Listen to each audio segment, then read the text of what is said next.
Did you know that every single week, each one of us adults consumes a credit card worth of microplastics in our weekly lives? I don't know about you, but I am disturbed by this fact. How we consume this much plastic is because of our water, our food, and our air. One of the main things I want to touch on today is how we can start to eliminate the amount of microplastics we consume, and that is starting in our kitchen.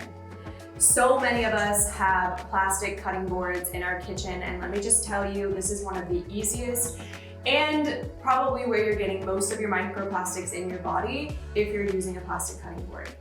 Not only can you see all of the cut marks in this old plastic cutting board, and just a disclosure here is that I don't use this plastic cutting board, I only use it to describe this. And why it's so bad is plastic is very much easily sheddable and cuttable and all these things. So when we are cutting on our boards and we're putting any sort of strength into the plastic board, we are just slowly but surely cutting microplastics into our food, which is then hidden because the food is hiding it, and then you are cooking it and you are consuming it. So many microplastics nowadays are actually almost impossible to detox from our bodies. Some of it does, some of it doesn't, and it starts to stay in our organs, and then this causes bigger problems throughout our life. Another, of course, great way is to stop drinking from plastic water bottles. I know that I'm a person that only drinks from glass. Yes, sometimes we can't avoid it, like going to the airport or whatever, but just saying, great things to avoid. But what I really want to highlight today is, as a chef myself and as someone who really cares about my health, investing in a really good wood cutting board will change your life. Not only make your health better because you're throwing away your plastic cutting boards, but when you invest in a good one, like I'm talking about a board that is made from oak, a board that's going to last you generations, a board that you can probably pass down to your children at some point, is a board like this. And why it's so amazing is because it's very resistant to knife cuts. Also, if you happen to chip it, it's wood and not plastic. And two, when you take care of a board like this, you can cut meat on it, you can cut vegetables on it, you can cut whatever you want on it, and you can get all the things on it, and it will not go rotten or it will not keep bacteria, because I'm going to show you exactly what you need to do in order to make sure your board stays healthy, clean, and just vibrant and safe. So firstly, I just want to touch on, I usually clean my board about once a month, once every 2 weeks, depending on, of course, how much I'm using it or how much meat or fish I have used on top of it. And after I do use meat or fish, I always give it a really, really good clean with hot water and with really, of course, good antibacterial soap. But when I know that the board is ready for a deep cleaning, my favorite natural way to clean the board is actually with salt, vinegar, and lemon. And I'm going to show you exactly how I do that. So, first and foremost, we're going to start with our lemon. So I have a beautiful, juicy, fresh organic lemon here. I'm just going to cut it in half because half of the lemon is going to be plenty. And we're just going to squeeze as much juice as we can onto the board.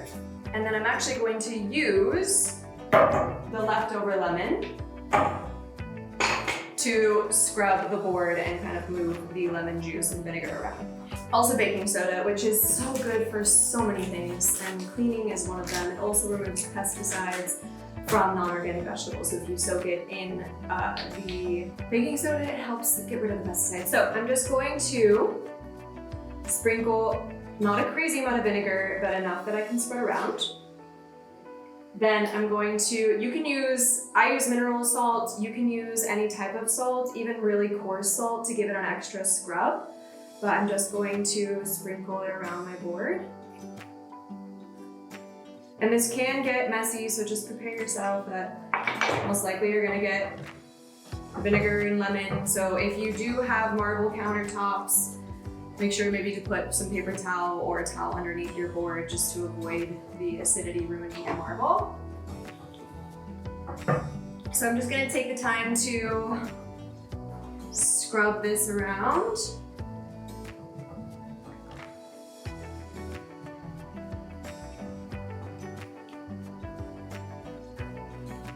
Then, our baking soda. And same like the salt, I'm just going to sprinkle it around. And it will do a sizzling sound because of science. I don't know what the science is, but lemon vinegar and baking soda. Okay. So now I'm going to let this sit. You can even cover it as well if you want. I'm gonna even put like a little bit more vinegar to activate the baking soda.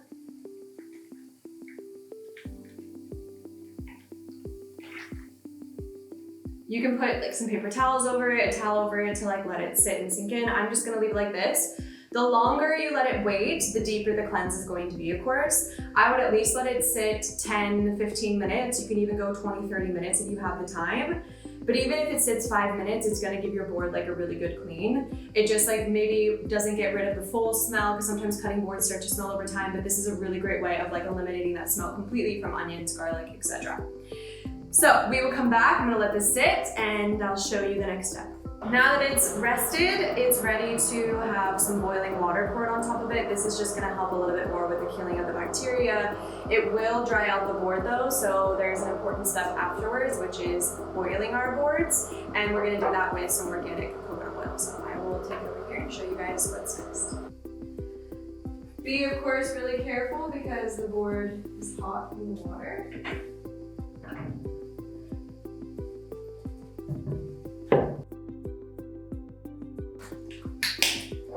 Okay, now the board is nice and clean. It's still drying off. Of course, it dries a little bit faster because the water was so hot. So I'm just gonna let it dry a little bit longer. And as soon as the board feels like it's completely dry, we are going to take, I usually just like to take a rag or a paper towel so it can just be tossed away. And we're going to give it a really good oil on the board. Okay, so I just basically take a little bit of a scoop of the coconut oil, and now I'm just going to try to rub it evenly all over the board. You don't want it to be, drenched in oil. You just want it to be a light coating. So it's better to start with less than more, and you'd be surprised how much the oil will actually go on the whole board. Like that amount that I just took was plenty. I'm also going to do the sides of the board just because you want to take care of all the wood and make sure it's conditioned. And just for reference, this board is about, how old is this board? I think this board is like almost a year now. And yes, we have some cut marks, we have some food stains on it, but it is beautiful and thriving, and I love to do these little cleanses to have the board feel fresh and new. And there you go. Nice, oiled, happy, clean board. She's ready for cooking.